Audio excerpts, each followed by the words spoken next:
আল্লাহ তাআলা কিয়ামতের কঠিন ময়দানে যেদিন স্বামী স্ত্রীকে চিনবে না, স্ত্রী স্বামীকে দেখে পালিয়ে যাবে, বন্ধু বন্ধুরে চিনবে না, পীর সাহেব মুরিদরে চিনবে না, মুরিদ পীর সাহেবরে চিনবে না, দলের কর্মী তার নেতারে চিনবে না, নেতা তার কর্মীরে চিনবে না, বন্ধু বন্ধুরে দেখে পালাবে। এই কঠিন মুহূর্তে সূর্যটা মাথার কাছে চলে আসবে, জমিনটা তামার জমিন হবে, আজকের জমিনের মতো নয়। মানুষ ঘর্মাক্ত, ক্লান্ত, শ্রান্ত মাথার মগজগুলো কানের ছিদ্র আর নাকের ছিদ্র দিয়ে বেয়ে বেয়ে পড়বে। বিশ্বনবী ফরমান, কিয়ামতের ওই কঠিন ময়দানে 7 শ্রেণীর ব্যক্তিকে রব্বুল আলামিন তার আরশের নিচে ছায়া দিবেন। তার মধ্যে প্রথম শ্রেণীর ব্যক্তি হলো ইমামুন আদিল, যে ইনসাফের সাথে বিচার করে, যে জাস্টিস সমাজে সার্ভ করে, যে সুশাসন নিশ্চিত করে, ওই ইমামুন আদিল। আদিল শব্দটা বুঝছেন না? ইন্নাল্লাহা ইয়া'মুরু বিল আদল, পাইছেন? আদিল। 7 শ্রেণীর ব্যক্তিকে আল্লাহ তাআলা সুশীতল আরশের নিচে ছায়া দিবেন, যেদিন তার দেয়া ছায়া ছাড়া কোনো ছায়া থাকবে না। এর প্রথম হচ্ছে ইমামুন আদিল, ন্যায়পরায়ণ শাসক। চিল্লায় বলেন সুবহানাল্লাহ। আবার বিশ্বনবী বললেন, ইন্নাল মুকসিতিনা ইনদাল্লাহি আলা মানাবিরা মিন নূর আন ইয়ামিনির রহমান। কিয়ামতের দিন যারা ন্যায় পরায়ণ হিসেবে আল্লাহর সামনে দাঁড়াবে, কিয়ামতের দিন রব্বুল আলামিন তার আরশের ডান দিকে ওই ন্যায় পরায়ণ লোকদের জন্য আরশের ডান দিকে একটা নূরের মিম্বারে তাদেরকে বসার সুযোগ করে দিবে। আল্লাহর আরশের ডান দিকে ন্যায় পরায়ণ লোকদের জন্য আল্লাহ তাআলা নূরের মিম্বার বানাবে। 4টে কেন কথা মনে করেছেন? আল আদাল, জাস্টিস। ইন্নাল্লাহা ইয়া'মুরু বিল আদল। আল্লাহ তাআলা এই আদালতের নির্দেশনা দেন, সুবিচার, সুশাসন। প্রিয় ভাইয়েরা, এটা আমরা বাংলাদেশে চাই কি চাই না? এই যে অরাজকতা, এই যে অন্যায়, এই যে জুলুম, এই যে ইনকনসিস্টেন্সি সমাজের অসঙ্গতির প্রধান কারণ জাস্টিস নাই, সুবিচার নাই, সুশাসন নাই। শেষবারের মতো আওয়াজ করে বলেন তো, আমরা বাংলাদেশে আদল চাই কি চাই না? তাহলে প্রথম নির্দেশনা শেষ। আল্লাহ তাআলা তোমাদেরকে আদলের আদেশ দেন। এরপরে আল্লাহ বললেন, আমি তোমাদেরকে ইহসানের আদেশ দেই। ইন্নাল্লাহা ইয়া'মুরু বিল আদলি ওয়াল ইহসান। আমি তোমাদেরকে যেমনি আদলের নির্দেশনা দেই, তেমনি ভাবে তোমাদেরকে ইহসানের নির্দেশনা দেই। ইহসান, আওয়াজ করে সবাই বলেন তো ইহসান। ইহসান মানে কারো প্রতি সফট হার্টেড হওয়া, মহানুভব হওয়া, অনুগ্রহ পরায়ণ হওয়া, অনুগ্রহশীল হওয়া, একে অপরের প্রতি দয়াদ্র হওয়া। একে অপরের প্রতি দয়াদ্র, অনুগ্রহশীল হওয়া ছাড়া মানবিক সমাজ কশিনকালেও গঠন করা সম্ভব না। প্রিয় ভাইয়েরা, সুন্দর আচরণ দিয়ে, ইহসান দিয়ে যা জয় করা যায়, নরম আচরণ দিয়ে যেটা অর্জন করা যায়, কঠোরতা দিয়ে সেটা পারা যায় না। বিষ্ণু ঈসা ইসলাম ইহসান দিয়ে, কোমল আচরণ দিয়ে, তার অনুগ্রহ দিয়ে তিনি অনেক কাফিরের হৃদয়কে জয় করে ফেলেছেন। সাইয়েদনা সুমামা ইবনে উসাল রাদিয়াল্লাহু তাআলা আনহুর কথা মনে পড়ে যায়। তিনি ছিলেন ইয়ামামার বাদশা। মদিনাতে বিশ্বনবীকে হত্যা করার নিয়তে এসেছিলেন। গোপনে গোপনে বিশ্বনবীকে হত্যা করে আবার ইয়ামামাতে তিনি ফিরে যাবেন। কিন্তু কি অবাক করা কাণ্ড, হত্যা করতে পারে নাই, সাহাবাদের হাতে তিনি ধরা পড়ে গেলেন। সাইয়েদনা সুমামা ইবনে উসাল রাদিয়াল্লাহু তাআলা আনহু হত্যার নিয়তে আসলেন, কিন্তু হত্যা করতে পারলেন না। সাহাবারা ওনাকে ধরে ফেললেন, ধরে মসজিদে নববীর পিলারের মধ্যে বেঁধে রাখলেন। সুমামা ইবনে উসাল, সিরাত থেকে শুনে, সিরাত থেকে শোনাচ্ছি, রাদিয়াল্লাহু তাআলা আনহু ইয়ামামার অধিপতি ছিলেন। বিশ্বনবীকে হত্যার জন্য আসছেন, ধরা পড়ে গেছেন, এখন মসজিদে নববীতে বেঁধে রাখছেন। তার মানে বন্দী। এখন স্ট্যাটাস কি? বন্দী, ক্যাপটিভ। তো বিষ্ণু ঈসা ইসলাম সাহাবাদেরকে বললেন, তার খোঁজ খবর নিও, সুমামা ইবনে উসালের খোঁজ খবর নিও। সাহাবারা বলেন, ইয়া রাসূলুল্লাহ, আপনাকে হত্যা করতে এসেছে, তার তো কঠিন ক্যাপিটাল পানিশমেন্ট হওয়া দরকার, কঠিন শাস্তি হওয়া দরকার। বিশ্বনবী বললেন, না, আমি যেটা জানি তোমরা সেটা জানো না, তোমরা সুমামার সাথে ভালো আচরণ করো। বিশ্বনবী সুমামার কাছে গেলেন। প্রথম দিন যে তিনি কালেমার দাওয়াত দিলেন, ইমানের দাওয়াত দিলেন, ইসলামের দাওয়াত দিলেন, রিসালাতের দাওয়াত দিলেন, আখিরাতের দাওয়াত দিলেন। পরের দিন যে বিশ্বনবী সালাতের দাওয়াত দিলেন, যাকাতের দাওয়াত দিলেন, ইসলাম কি, কিভাবে, কেমন করে পালন করতে হয় চমৎকার আর্টিকুলেট করতে শুরু করলেন। তন্ময় হয়ে সুমামা ইবনে উসাল রাদিয়াল্লাহু তাআলা আনহু বিশ্বনবীর কথাগুলো শুনতে আরম্ভ করলো। একদিন নয়, 2 দিন নয়, টানা 3 দিন বিশ্বনবী সুমামার কাছে ইসলামকে প্রেজেন্ট করেছেন, উপস্থাপন করেছেন। আওয়াজ করে বলেন, কয় দিন? 3 দিন। 3 দিন মসজিদে নববীতে বাধা। আর সাহাবীদেরকে বললেন, তার খোঁজ খবর নিও, তোমরা যে রুটি বানাও এর মধ্যে সবচেয়ে ভালো আটার রুটিটা তারে দিও, সবচেয়ে রিফাইন্ড খেজুর, যেটা পিওর খেজুর, এটা তারে দিও। আর বিশ্বনবী নিজের ওট থেকে দুধ দহন করে ওনার বাড়ির এক কর্মচারীকে বলেছেন, দুধ দহন করে সুমামার জন্য নিয়ে যেও। সুবহানাল্লাহ পড়বেন না? সবাই তো অবাক, ইয়ামামা থেকে আসছে নবীকে হত্যা করতে, বিশ্বনবী দেখে তারে জামাই আদর করে। একদিন নয়, 2 দিন নয়, টানা 3 দিন বিশ্বনবী এভাবে সুমামার কাছে যেয়ে ইসলামকে প্রেজেন্ট করতে আরম্ভ করলেন, ইসলামকে উপস্থাপন করতে শুরু করলেন। আর তাকে চমৎকার এন্টারটেইনমেন্ট, আপ্যায়ন দিতে আরম্ভ করলেন। টানা 3 দিন যখন ইসলামের দ্য বিউটিজ অফ ইসলাম, ইসলামের সুমহান বাণী, সৌন্দর্য তার কাছে উপস্থাপন শেষ, তাকে আপ্যায়ন শেষ, বিশ্বনবী বললেন সাহাবাদেরকে, যাও এবার সুমামার হাতের পায়ের রশি দুটো খুলে দাও। সাহাবারা তর্ক জুড়ে দিলেন, লা ইয়া রাসূলুল্লাহ, এমনটা করবেন না, তো ভয়ঙ্কর ভয়ঙ্কর খুনি, কি জানি কি হয়ে যায়। বিশ্বনবী বললেন, না, তার হাতে পায়ের রশিগুলো খুলে দাও। সাহাবারা বিশ্বনবীর কথা মতো তার হাতে পায়ের রশিগুলো খুলে দিল। সুমামা মুহূর্তের মধ্যে মসজিদে নববী থেকে বের হয়, ইয়ামামায় ফিরে না যে মসজিদে নববীর পাশে একটা খেজুর বাগান ছিল, সেখানে চলে গেলেন। সেখানে একটা ছোট্ট কুয়া ছিল, কুয়ার পানি দিয়ে তিনি গোসল করলেন। সুবহানাল্লাহ পড়েন। কুয়ার পানি দিয়ে গোসল করে মসজিদে নববীর সামনে এসে বিশ্বনবী এবং সাহাবাদের সামনে দাঁড়িয়ে সাব্বাবা উঁচু করে বললেন, আশহাদু আল্লা ইলাহা ইল্লাল্লাহ ওয়া আশহাদু আন্না মুহাম্মাদান আবদুহু ওয়া রাসূলুহু। আমি সাক্ষ্য দিচ্ছি আল্লাহ ছাড়া কোনো ইলাহ নাই, আর মুহাম্মদ আল্লাহ তাআলার প্রেরিত বান্দা এবং রাসূল। প্রিয় ভাইয়েরা, ইহসান দিয়ে যা জয় করা যায়, কঠোরতা দিয়ে সেটা কঠিনকালেও জয় করা যায় না। আওয়াজ করে বলেন, ঠিক কি না? এবার সুমামা দাঁড়িয়ে বলে, ওগো নবী, আমি তো কালিমা পড়ে মুসলমান হয়ে গেলাম, এবার শোনেন, এই মুহূর্তের আগে আপনার চেহারার চাইতে নিকৃষ্ট কোনো চেহারা আমার কাছে ছিল না, কিন্তু শাহাদা পাঠ করার পরে আপনার চেহারার চাইতে উত্তম শ্রেষ্ঠ কোনো চেহারা আমার কাছে আর নাই। ও নবী, আজকের দিনের আগে ইসলাম ধর্মের চেয়ে নিকৃষ্ট অপছন্দনীয় কোনো ধর্ম আমার কাছে ছিল না, কিন্তু এই মুহূর্ত থেকে ইসলামের চেয়ে সেরা শ্রেষ্ঠ পছন্দনীয় কোনো ধর্ম আমার কাছে নাই। নবী গো, আজকের দিনের আগে মদিনার চাইতে অপছন্দনীয় নিকৃষ্ট কোনো শহর আমার কাছে ছিল না, কিন্তু এই মুহূর্তের পর থেকে মদিনার চাইতে কোনো শ্রেষ্ঠ শহর আমার জানা নাই। সে ছিল গমের বড় ডিলার, গম বেচত। কি বেচত? তার গম কিনে মক্কার লোকেরা রুটি খাইতো। সে ঘোষণা দিল, আজকে থেকে মক্কাবাসীদের জন্য সব গম আমি হারাম করে দিলাম, মক্কাবাসী এখন না খেয়ে মরে। সুবহানাল্লাহ পড়বেন না? মক্কাবাসী বিশ্বনবীর কাছে আসলেন, এসে বললেন, মুহাম্মদ, আমরা তো তোমার ভাই, তোমার চাচা, তোমার ভাতিজা, তোমার আত্মীয়, তুমি সুমামারে বলো সে যেন আবার গমের সাপ্লাই মক্কার জন্য অনুমতি দিয়ে দেয়। বিশ্বনবীর অনুমতি ক্রমে সুমামা আবার মক্কাতে গম পাঠাতে শুরু করলো। পড়েন সুবহানাল্লাহ। ইহসান, ইহসান দিয়ে আপনি যেটা জয় করতে পারবেন, you can win the heart of your enemies. ইহসান দিয়ে আপনি আপনার শত্রুর হৃদয়কে জয় করতে পারবেন।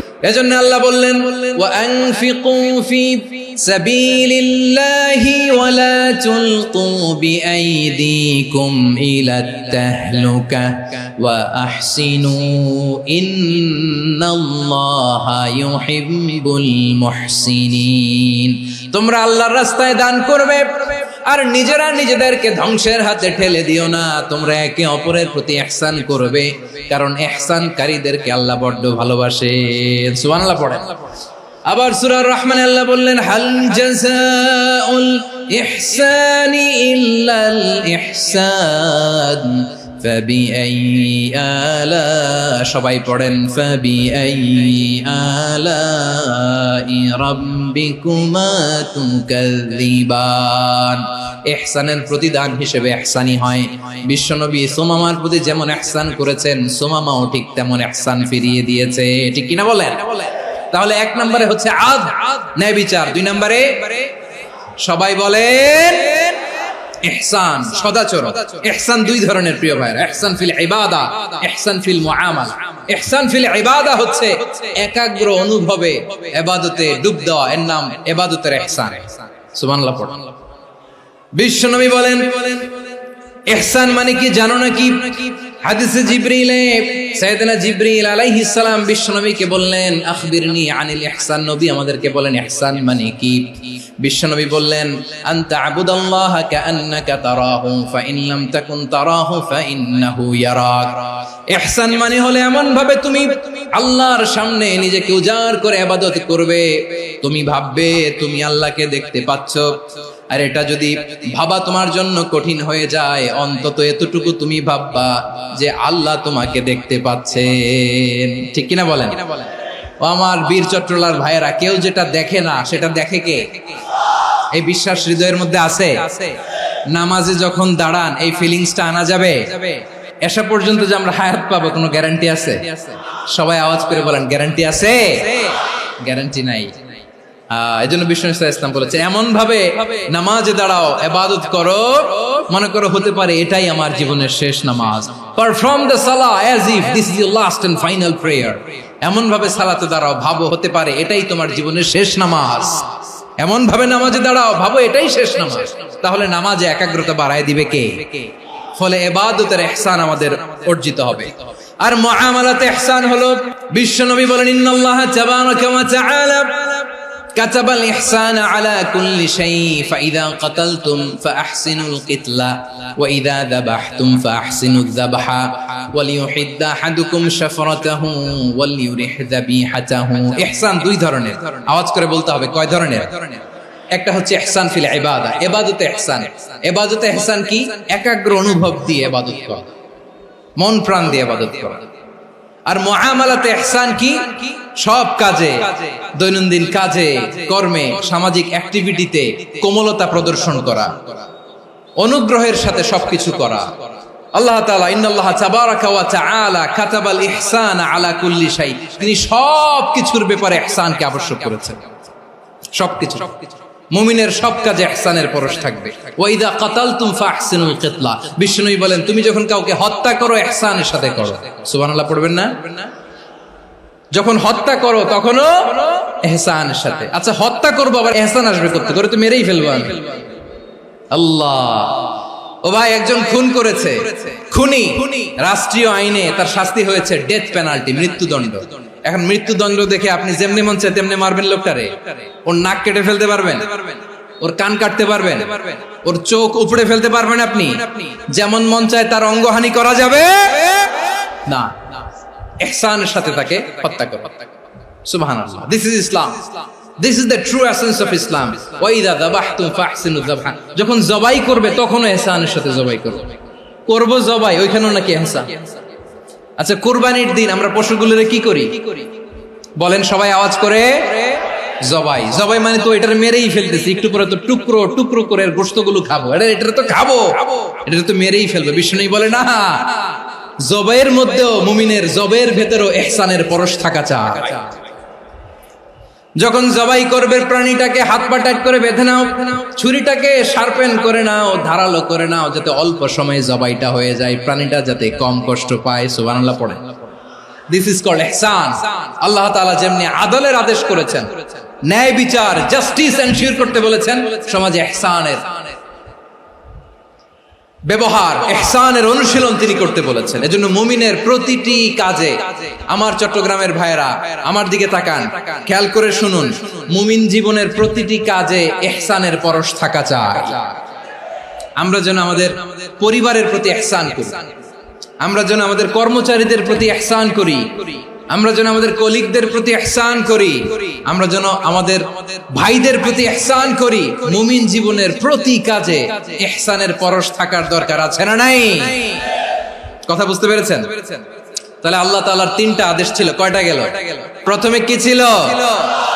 আদল। 2 নম্বরে, 3 নম্বরে রব্বুল আলামিন বললেন ওয়া ইতাইদিল কুরবা, নিকটাত্মীয়দেরকে দান করো। নিকট আত্মীয়দেরকে দাও, যারা তোমাদের ব্লাড কানেকশনের আত্মীয় তাদেরকে তোমরা দাও। এখানে জেনারেলি বললেন দাও, কি দিব সেটা তিনি এখানে বলেন নাই, সেটা তিনি সূরাতুল ইসরার মধ্যে বলেছেন। আল্লাহ বলেন ওয়া আতিযাল কুরবা হাক্কাহ, নিকট আত্মীয়দেরকে তাদের অধিকার, তাদের প্রাপ্য তোমরা বুঝিয়ে দাও। দেখেন, একটা শান্তির সমাজ, একটা সমৃদ্ধ সমাজ, একটা মানবিক সমাজ গঠনের জন্য আল্লাহ তাআলা বেশি না, মাত্র 3টা অর্ডার, 3টা ভার্ডিক্ট তিনি জারি করেছেন। 1 নাম্বার সুশাসন, ন্যায় বিচার। 2 নাম্বার ইহসান। 3 নাম্বার নিকটাত্মীয়, যারা কাছের, তোমার ভেরি ক্লোজ রিলেশনশিপে আছে, তাদেরকে দাও। দাও, দিলে বাড়িয়ে দেয় কে? অনেকে দিতে চায় না, কৃপণতা করে। দিলে বাড়ায় দেয় কে? ও মিয়া, মদিনার মধ্যে সবচাইতে গরিব সাহাবী ছিল বেলাল রাদিয়াল্লাহু তাআলা আনহু। ওনার এন্টায়ার অ্যাসেট, সম্পদের পরিমাণ কতদূর জানেন? একটা লুঙ্গি। বেলাল রাদিয়াল্লাহু তাআলা আনহু, ওনার টোটাল ওয়েলথের এস্টিমেশন হচ্ছে মাত্র একটা লুঙ্গি। একটা লুঙ্গি, টোটাল ওয়েলথ এস্টিমেশন, টোটাল সম্পদের পরিমাণ বেলাল রাদিয়াল্লাহু তাআলা আনহুর কি ছিল? ওই বেলাল রাদিয়াল্লাহু তাআলা আনহুকে বিষ্ণু ইসলাম বলেছেন আনফিক ইয়া বেলাল, ও বেলাল তুমিও দাও। ওয়ালা তাখশা মিন যিল আরশি ইখলালা, আরশের অধিপতির তো কোনো ঘাটতি নাই, তুমি দিলে ওই আল্লাহ তোমারে বাড়ায় দিবে। এজন্য আমার প্রিয় ভাইয়েরা, দিলে কমে না, দিলে বাড়ে।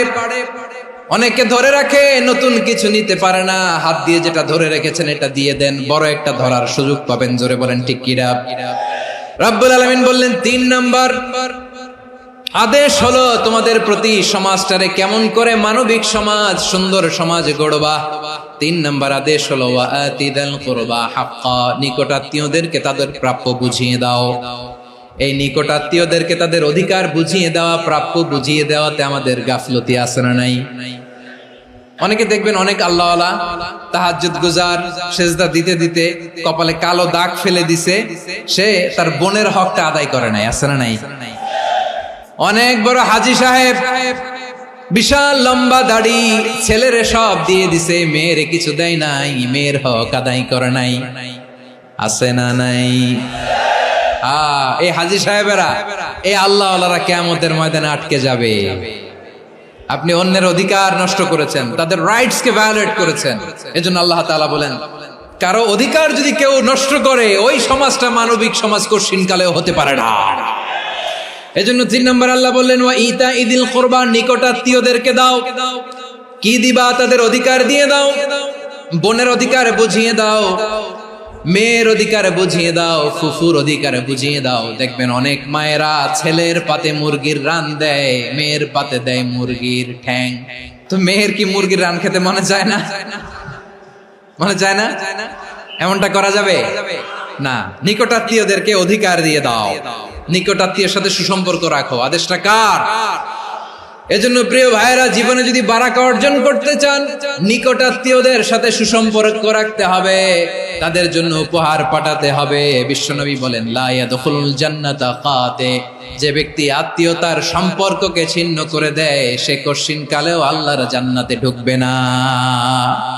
আপনি কি এটারে সহজ হাদিস মনে করছেন? এটা সহজ কথা? আপনি ভাবছেন আপনার নামাজ আপনারে বাঁচাতে পারবে, আপনার রোজা বাঁচাতে পারবে, আপনার তাহাজ্জুদ আপনারে বাঁচাতে পারবে?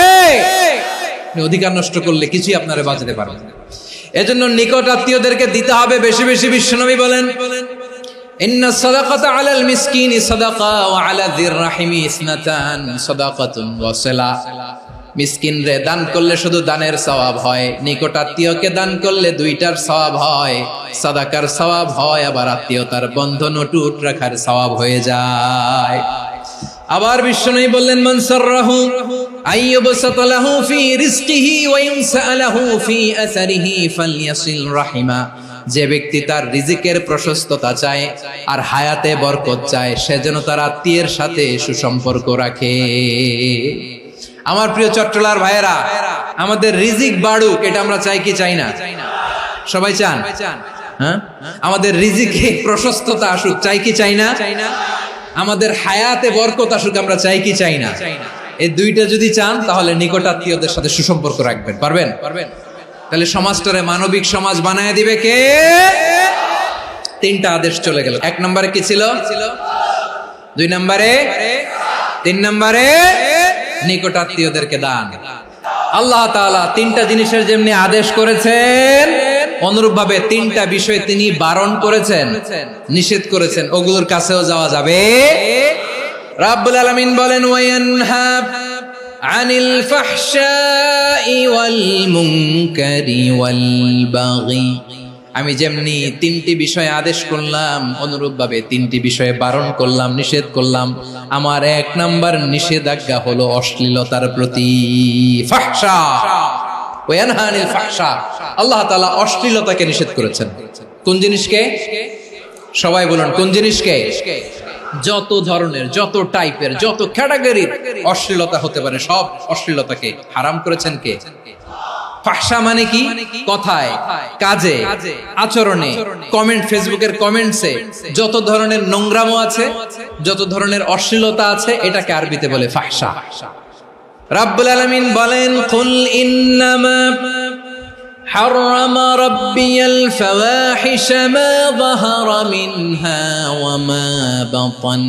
ও নবী, আপনি বলে দেন, আমার রব প্রকাশ্য, অপ্রকাশ্য, স্পষ্ট কিংবা অস্পষ্ট, দৃশ্যমান কিংবা অদৃশ্যমান সব অশ্লীলতাকে হারাম করেছেন। সব ধরনের অশ্লীলতা হারাম। আল্লাহ তাআলা আমাদেরকে অশ্লীলতা থেকে বাঁচান। এবার বলেন, আমাদের সমাজে অশ্লীলতা আছে না নাই? অশ্লীলতা নানা ভাবে, নানা নামে, নানা মোড়কে আমাদের সমাজে আছে না নাই? সংস্কৃতির নামে, ফ্যাশনের নামে, বিনোদনের নামে, উপন্যাসের নামে, কনসার্টের নামে অশ্লীলতা আছে না নাই? আপনি দেখেছেন কনসার্টগুলোর অবস্থা? আমাদের তরুণ তরুণীরা, আমাদের যুবক যুবতীরা, আমাদের জেনজিরা, কি অবস্থা ওইখানে? কনসার্টের নামে অশ্লীলতা আছে না নাই? ছেলে মেয়ে একে অপরকে জড়ায় ধরতেছে, একে অপরকে চুমু খাচ্ছে, প্রকাশ্যে, দিবালোকে, গণমানুষের সামনে। আল্লাহ তাআলা এই অশ্লীলতা থেকে আমাদেরকে বেঁচে থাকতে বলেছেন। রূপালী জগতের নামে অশ্লীলতা আছে না নাই? এই টার্মটা আপনারা জানেন না? রূপালী জগৎ কি জগৎ? আসলে কি রূপালী জগৎ না অন্ধকার জগৎ? আমার বোনেরা, আপনাদেরকে যে কি বলে তারা বুঝায়, রূপালী জগৎ শুনেই আপনি ভরকে যাবেন না। রূপালী জগতে যে নারী যত বেশি উলঙ্গ, সে নাকি তত বেশি সাহসী। জানেন? বলে এটা একটা সাহসী নারী, খুব সাহসী পদক্ষেপ তার। যত বেশি শরীর থেকে কাপড় নামাতে পারবে, যত বেশি বস্ত্রহীন হয়ে নিজেকে প্রেজেন্ট করতে পারবে, সে নাকি তত বেশি সাহসী। আমার চট্টলার ভাইয়েরা, শয়তানের প্রথমে এজেন্ডা ছিল বনি আদমকে বস্ত্রহীন করা।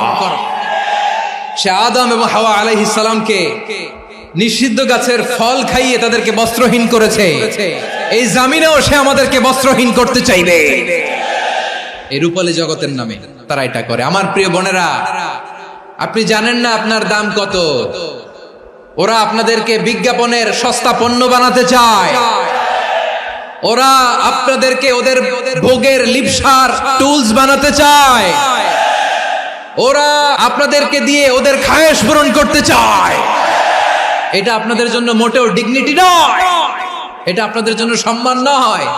আপনার সম্মান শালীনতায়, আপনার সম্মান হেজাবে, আপনার সম্মান ভদ্রতায়, আপনার সম্মান আপনার ডিসেন্ট পোশাকে। পোশাক বলে দেয় এই নারীটা ভদ্র না অভদ্র। পোশাক বলে দেয় এই মেয়েটা কোন ঘরের মেয়ে। আপনি জানেন না, আপনারা সস্তা পণ্য বানায়, ভোগের পণ্য, বিলবোর্ডে আপনাকে উলঙ্গ করে উপস্থাপন করে। এই অশ্লীলতার সাথে ইসলামের কোনো সম্পর্ক। এজন্য আল্লাহ বলেন, আমি অশ্লীলতাকে হারাম করেছি। অশ্লীলতাকে হারাম করার প্রথম কারণ হলো এর মাধ্যমে মানবতাকে অপমানিত করা হয়। কারণ মানুষের সম্মান মানুষের পোশাকে। মানুষ যখন পোশাকহীন হয়ে যায়, বস্ত্রহীন হয়ে যায়, তার সম্মান কমে যায়। ঠিক কিনা? অশ্লীলতাকে হারাম করার প্রথম কারণ হচ্ছে মানুষ মানুষকে অপমান করে। একটা নারী, সে তো সম্মানিত, নারী যে কত সম্মানিত নারীর এটা বুঝেই নাই। বিশ্বনবী বলেন আদ-দুনিয়া কুল্লুহা মাতা ওয়া খায়রু মাতা'আদ দুনিয়া আল মারআতুস সালিহা। আমার বোনেরা, 5টা প্যান্ডেলে আপনারা এলইডিতে আমার আলোচনা শুনছেন, আমি জানি। আপনাদের এই গর্ভ যে কত দামি আপনি জানেন না। আপনার পেট থেকেই আসবে আগামী দিনের সালাহুদ্দিন আল আইয়ুবী। আপনার পেট থেকেই আসবে অনাগত দিনের ইমাম মাহদী আল মুনতাযর।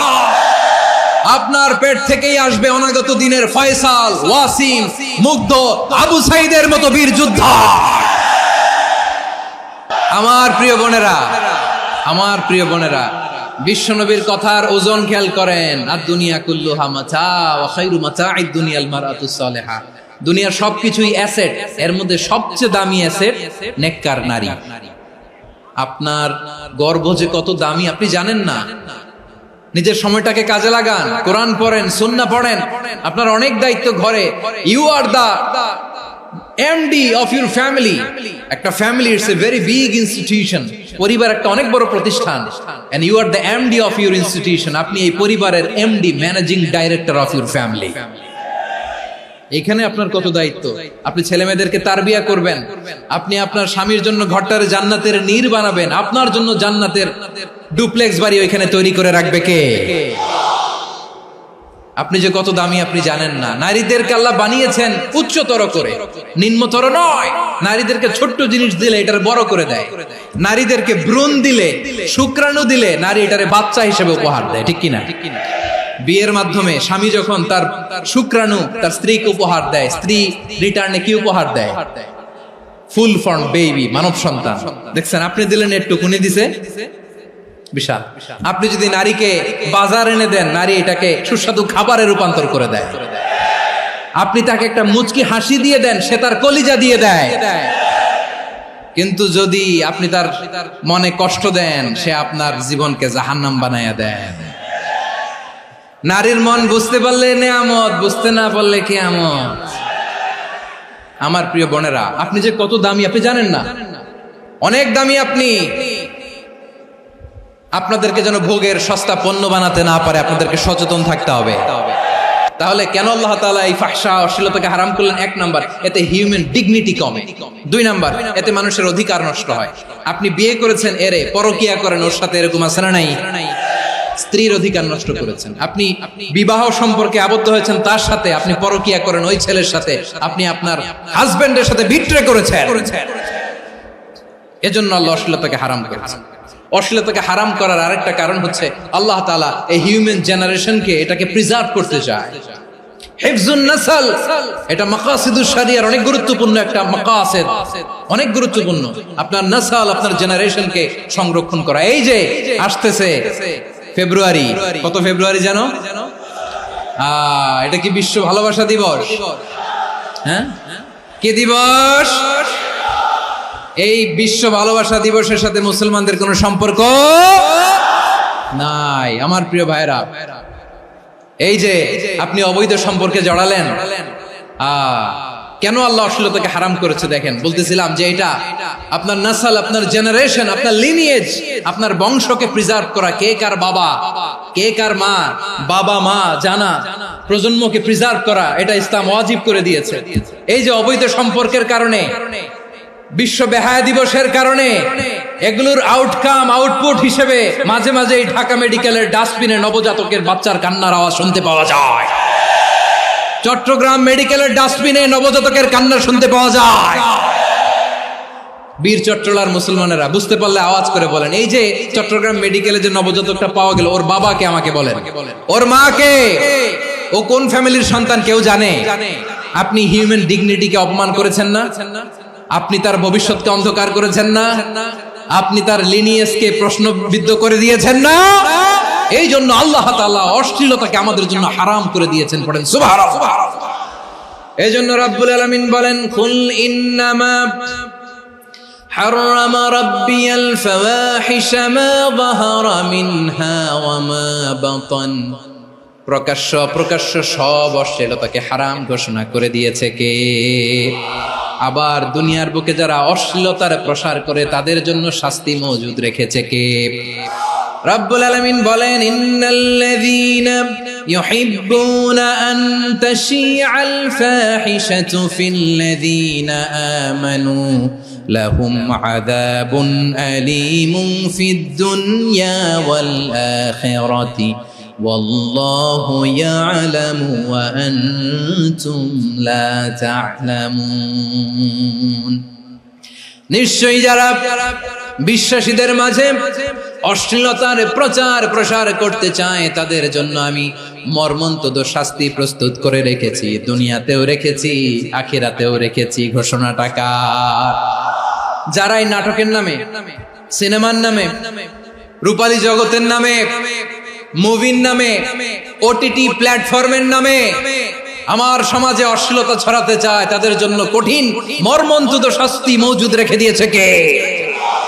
ও আমার বোনেরা, এখনো আপনি জাগবেন না? এখনো আপনার চিন্তার দুয়ারে এখনো নাড়া পড়ে নাই? ওরা আপনাকে উলঙ্গ বানাতে চায়, ওরা আপনাকে আইটেম গার্ল বানাতে চায়। এজন্য ইসলাম অশ্লীলতাকে হারাম করেছে। হারাম। ইসলাম বলেছে যোজন যোজন দূরে থাকো, ওরা বলে না কাছে আসো, কাছে আসার গল্প, ক্লোজ আপ ওয়ান, কাছে আসার গল্প আছে না নাই? তাহলে অশ্লীলতার সাথে আমাদের কোনো সম্পর্ক? সবাই বলতে পারেননি, আওয়াজ করে বলুন, অশ্লীলতার সাথে আমাদের কোনো সম্পর্ক? আমরা এই সমস্ত ক্লোজ আপ ওয়ান, কাছে আসার গল্পের প্রোগ্রামে যাব? আমরা কোন ধরনের অশ্লীল কন্টেন্ট সোশ্যাল মিডিয়ায়, টিভিতে দেখব? কি যুগ যে আমরা কাটাচ্ছি আপনি কল্পনা করতে পারবেন না। পর্ন ইন্ডাস্ট্রি, নারী পুরুষের বস্ত্রহীন যুগল দৃশ্য, এটাকে দিয়ে ওরা কোটি ডলারের ইন্ডাস্ট্রি বানিয়েছে। পুরো মানব ইতিহাসে এরকম জঘন্য সময় মানব ইতিহাস পার করে না। পর্ন এটা ইন্ডাস্ট্রি হয়ে গেছে। আমাদের এই যুবকগুলো, জেনজিগুলো, ওদের চরিত্র বাঁচাবে কি করে? কেমন করে হেফাজত করবে ওদের এই মূল্যবান চরিত্র? আমার প্রিয় ভাইরা, এই অশ্লীলতার দ্য লেটেস্ট ভার্সন হচ্ছে LGBTQ, শরীফ থেকে শরীফা। শুনছেন আপনারা? দেখতে পুরুষ, আসলেই পুরুষ, সুস্থ একজন পুরুষ, 4 সন্তানের বাবা, বলে আমি মনে মনে নারী। দেখতে নারী, সুস্থ নারী, আসলেই সে দিব্যি একজন নারী, বলে আমি মনে মনে পুরুষ। সবচেয়ে ভয়ঙ্কর অশ্লীলতার সবচাইতে লেটেস্ট ভার্সন হচ্ছে এই ট্রান্সজেন্ডারিজম। সুস্থ পুরুষ তার বায়োলজিক্যাল গ্রোথকে হরমোন দিয়ে স্টপ করে দিয়ে সে সার্জারি করে নারী হতে চায়, সুস্থ নারী পুরুষ হতে চায়। পুরুষ পুরুষের প্রতি সেক্সুয়ালি আকর্ষণ বোধ করে, এটা লূত আলাইহিস সালামের কওমের মধ্যে ছিল। এটাকে আল্লাহ কোরআনে ফাহিশা বলেছেন। وَلُوطًا إِذْ قَالَ لِقَوْمِهِ أَتَأْتُونَ الْفَاحِشَةَ مَا سَبَقَكُمْ بِهَا مِنْ أَحَدٍ مِّنَ الْعَالَمِينَ।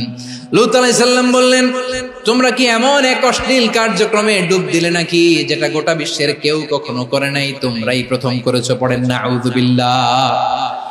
এই পশ্চিমের এই রোগ আমার দেশে যেন আসতে না পারে, আমাদের সজাগ থাকতে হবে। প্রিয় ভাইরা, চিল্লায় বলেন ঠিক কি না?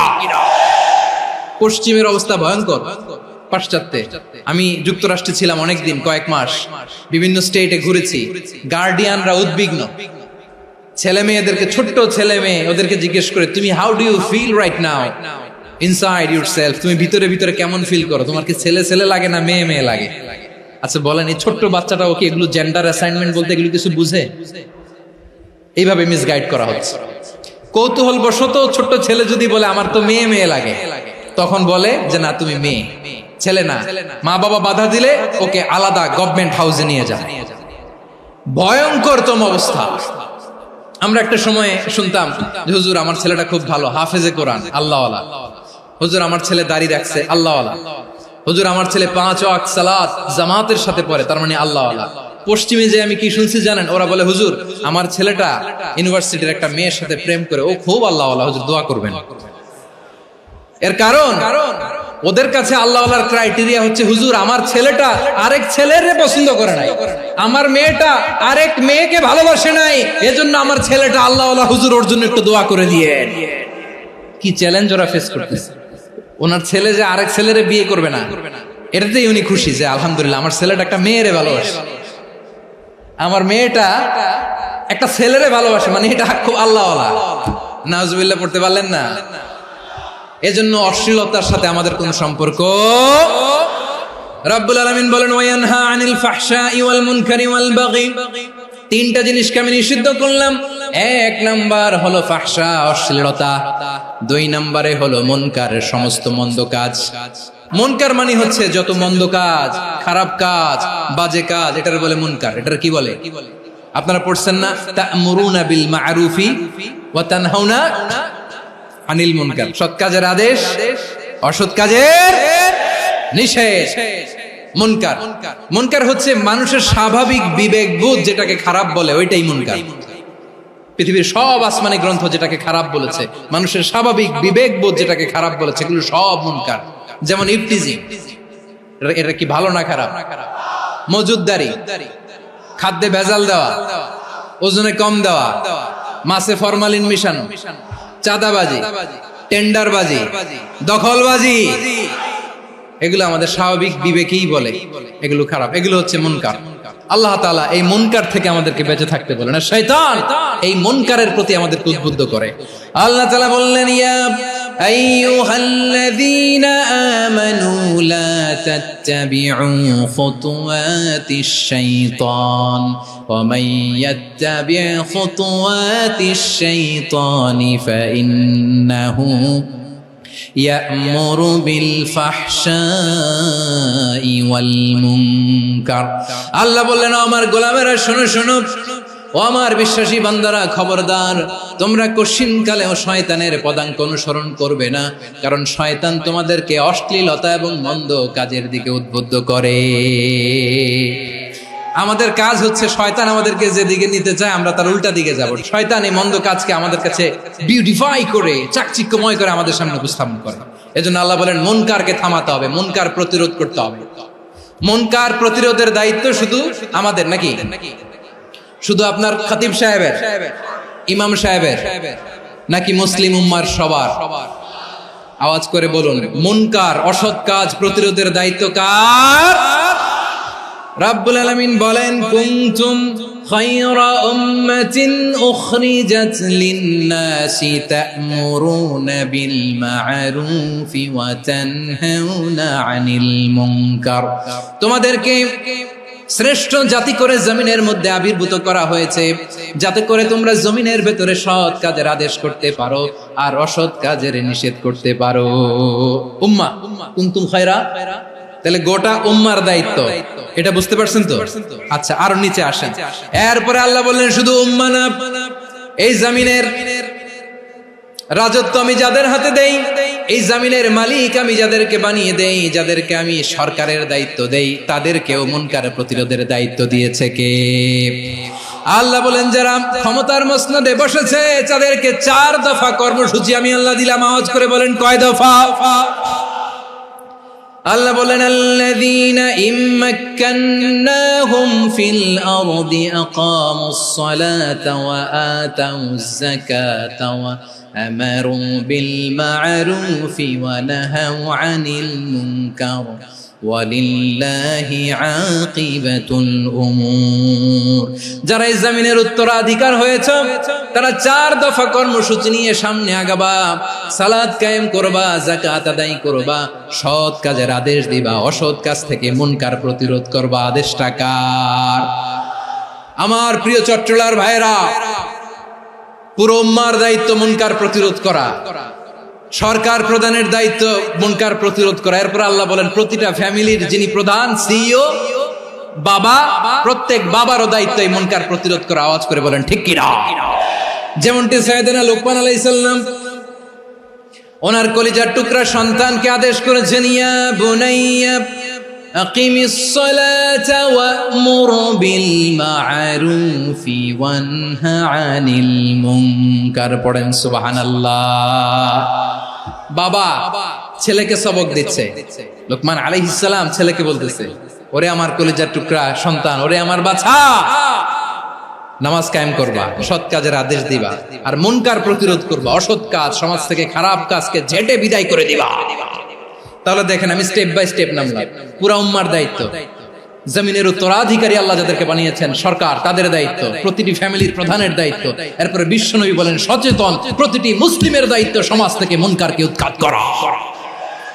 বিশ্বনবী বলেছেন, মান রাআ মিনকুম মুনকারান ফালিয়ুগাইয়িরহু বিয়াদিহি ফাইন লাম ইয়াস্তাতি ফাবিলিসানিহি ওয়া ইন লাম ইয়াস্তাতি ফাবিকলবিহি ওয়া যালিকা আযআফুল ঈমান। সমাজে যে মুনকার দেখবে, খারাপ কাজ দেখবে, সে যেন হাত দিয়ে সেটাকে থামায়। আমার প্রিয় ভাইরা, না থামালে আমরাই ডুববো শেষমেশ। আমাদের বাঁচার জন্য হইলেও থামাইতে হবে। রব্বুল আলামিন বলেন, ওয়াত্তাকু ফিতনাতাল লা তুসিবান্নাল্লাযীনা যালামু মিনকুম খাসসা। ও আমার গোলামেরা, ওই আযাবকে ভয় করো যে আযাব যখন আমি জমিনের বুকে পাঠাই, শুধু জালেমদেরকেই মারি না, আলেমদেরকেও মারি। আযাব যখন আসে তখন শুধু জালিমই মরে না, আলেমও মরে। জানেন, মুসা আলাইহিস সালামের পায়ে একবার লাল পিঁপড়া, তো উনি রেগে মেগে পাশি দেখে লাল পিঁপড়ার বাসা, পা দিয়ে ডলে মুছে সবগুলো পিঁপড়া মেরে ফেলছে। এই ঘটনাটা আল্লাহ ঘটিয়েছেন। এজন্য মুসা আলাইহিস সালাম ছিলেন কালিমুল্লাহ, সরাসরি আল্লাহর সাথে কথা বলতেন। তিনি আল্লাহকে জিজ্ঞেস করেছিলেন, আল্লাহ তুমি যখন কোন জনপদে আযাব পাঠাও, শাস্তি দাও, ওখানকার শুধু জালেমরাই তো মরে না, ভালো মানুষগুলাও মরে, তো আযাব দিবা মুশরিকদের উপর দিবা, অবাধ্যদের উপর দিবা, ভালো মানুষগুলোরে মারো কেন? আল্লাহ বললেন, মুসা তোমার যে কামড় দিছিল পায়ের মধ্যে পিঁপড়া, কয়টা পিঁপড়া? একটা পিঁপড়া, তো সবগুলারে মারলা কেন?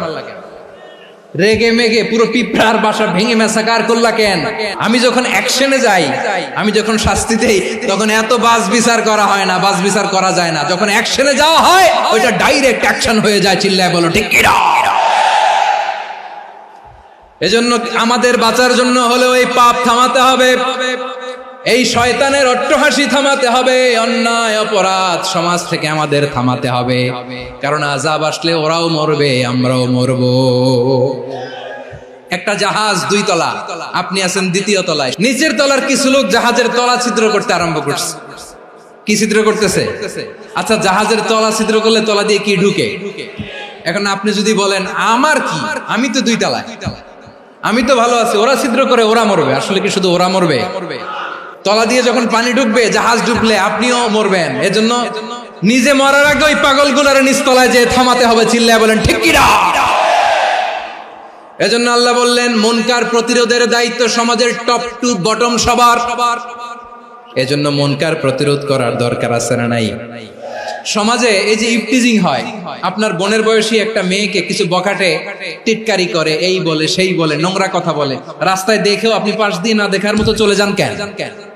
আপনি দাঁড়ান না কেন? আপনি দাঁড়ালেই তো থেমে যাবে, কারণ সত্যের যে শক্তি, তার সামনে মিথ্যা মুখ থুবড়ে পড়ে। আপনার সামনে ও কিছুই না, নাথিং। আপনি দাঁড়ান, ওকে প্রশ্ন করেন যে আমার বোনকে তুমি ডিস্টার্ব করো কেন?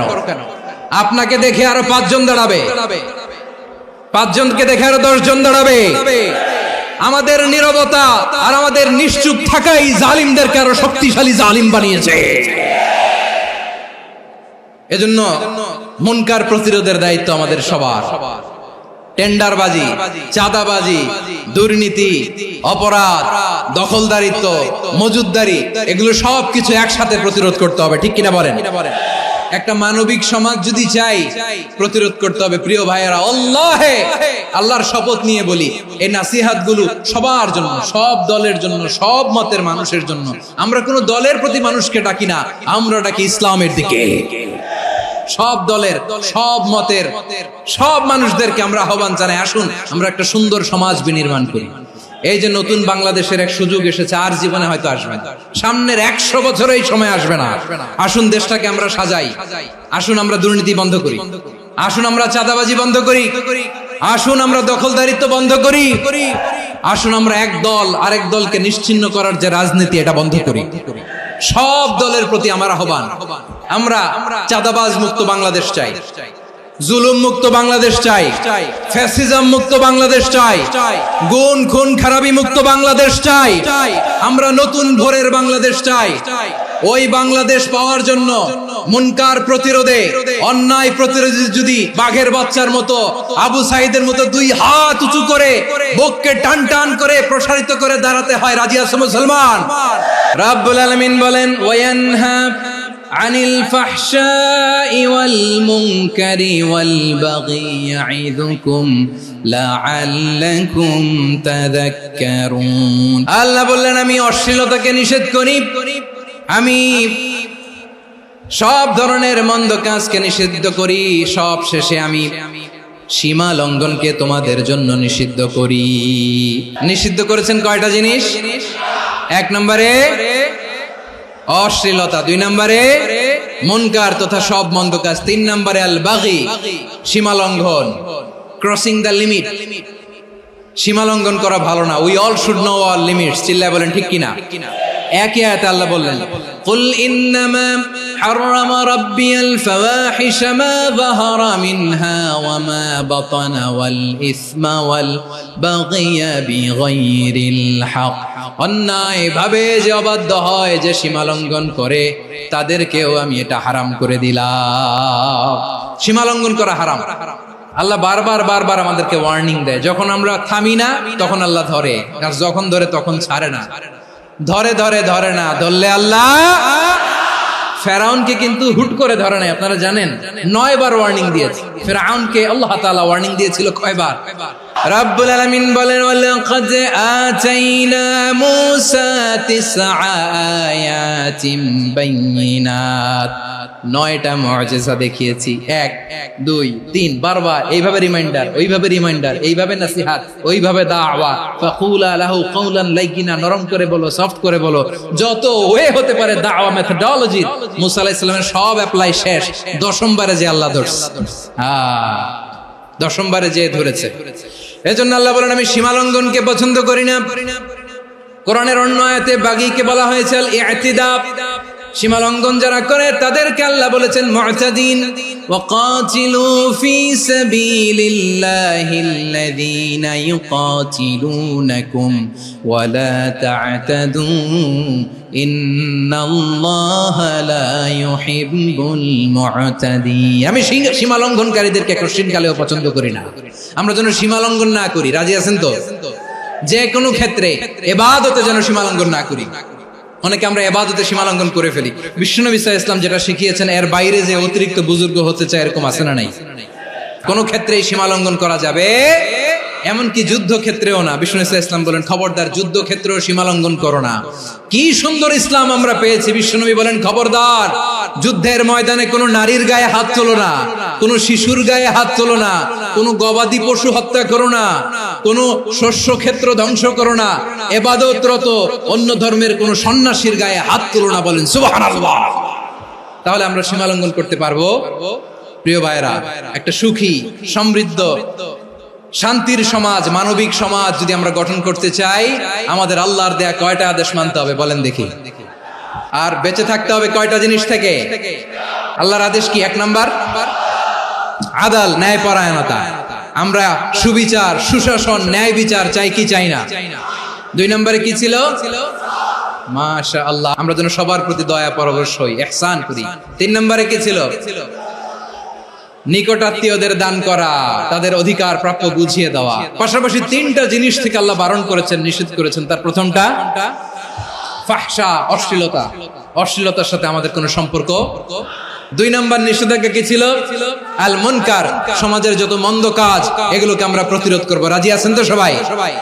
3 নম্বরে আল বাগী, সীমালঙ্ঘন। কোন মুসলিম সীমালঙ্ঘন করে না। রাব্বুল আলামিন শেষে বললেন ইয়াইদুকুম লাআল্লাকুম তাযাক্কারুন। আল্লাহ তোমাদেরকে উপদেশ দেন যাতে তোমরা শিক্ষা গ্রহণ করো। আমরা উপদেশ দেব, আমরা জোর করে কাউরে কিছু মানাতে চাই না। লা ইকরাহা ফিদ্দিন ওয়া যাক্কির ফা ইন্না যিকরা তানফাউল মুমিনিন। উপদেশ দিলে এটা মুমিনদের কাজে দেয়। লাস্তা আলাইহিম বিমুসাইতির ইন্নামা আনতা মুযাক্কির। নবী হে, আপনি রিমাইন্ডার দাতা, আপনি উপদেশ দিবেন। আমরাও বিশ্বনবীর এই হাদিসগুলো থেকে, কোরআনের আয়াত থেকে রিমাইন্ডার, এই কথামালা বাণী বাহক হিসেবে এই বাণীগুলো আপনাদের সাথে কাছে পৌঁছে দিলাম। আমরা আল্লাহ তাআলার কাছে প্রার্থনা করি, আল্লাহ আমরা যেন আদল দিয়ে আমাদের সমাজকে গঠন করতে পারি। আল্লাহ আমরা যেন ইহসান করতে পারি, আমরা যেন নিকটাত্মীয়দের দান করতে পারি। আল্লাহ যত ধরনের অশ্লীলতা, অনাচার, মন্দ কাজ, সীমালঙ্ঘন, অবাধ্যতা থেকে যেন আমরা বেঁচে থাকতে পারি। আল্লাহ তাআলা আমাদের সবাইকে কথাগুলো বোঝার ও আমল করার তৌফিক দান করুক। হাযা মা ইনদি ওয়াল ইলমু ইনদাল্লাহ আলাইহি তাওয়াক্কালতু ওয়া ইলাইহি উনীব। সুবহানাকাল্লাহুম্মা বিহামদিকা আশহাদু আল্লা ইলাহা ইল্লা আনতা আস্তাগফিরুকা ওয়া আতুবু ইলাইক।